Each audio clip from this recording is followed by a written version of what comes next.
کہیں نہ کہیں آپ شروع سے لالچ میں، ہوس میں آپ نے اس رشتے کو بنایا تھا، اور جن چیزوں کی بنیاد ہی ہوس اور لالچ پہ ہوتی ہے، ان کے انجام بھی پھر ایسے بھیانک ہی ہوتے ہیں۔ آپ یہ کہیں کہ آپ جو ہے وہ جھاڑیوں میں گلاب اگتے دیکھیں گے، ایسے نہیں ہوتا۔ جس رشتے کو جس طرح لے کے چلیں گے وہ پھر آپ کو بھگتنا تو پڑے گا۔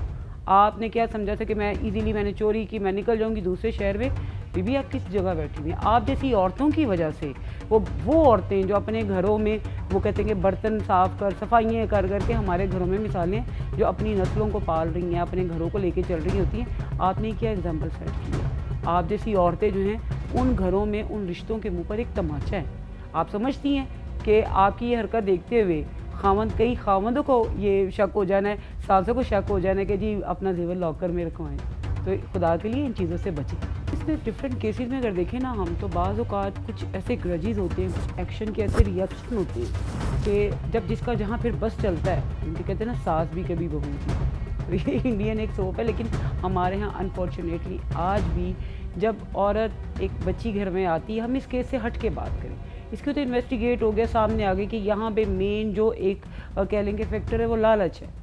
ہوس ہے، اس میں گرجز نہیں ہے۔ لیکن میجورٹی گھروں میں اس طرح کیا جاتا ہے کہ جب آپ کے گھر میں ایک ساس کو گھر کی بڑی بھی ہیں، وہ کہیں نہ کہیں اپنی حکمرانی کے چکر میں آنے والی بچی کو اتنا پیس دیتی ہیں ضروریات زندگی میں۔ بہت سے گھروں میں ہمارے آج بھی ہوتا ہے کہ بیٹوں نے اپنی ساری سیلری ماں کے ہاتھ میں دینی ہے، وہ بجائے اس کے کہ آپ آنے والی کو تھوڑا کمفرٹ زون دیں، اس کو تھوڑی سپیس دیں، ان کو اتنی سختی، پہلے تو وہ چاند کا ٹکڑا، پھر وہ ڈائن بن جاتی ہے، پھر اس کو نوکرانی بنانے کے اس میں آ جاتے ہیں، تو یہ وہ کہیں نہ کہیں گرجز ہوتے ہیں جو اندر ہی اندر اتنے ان کے دب جاتے ہیں، تو جیسے ایک سپرنگ پھر نکل کے ہوا میں جاتے ہیں نا، پھر کچھ رشتے بھی بعض اوقات اس طرح ہو جاتے ہیں۔ تو جب تک رشتوں میں فلیکسیبلٹی نہیں ہوگی، رشتوں میں لچک نہیں ہوگی، رشتوں میں احساس نہیں ہوگا، پروردگار نے بڑے خوبصورت رشتے بنائے ہیں، اور اگر آپ ان رشتوں کی جب تک خوبصورتی کو نہیں سمجھیں گے،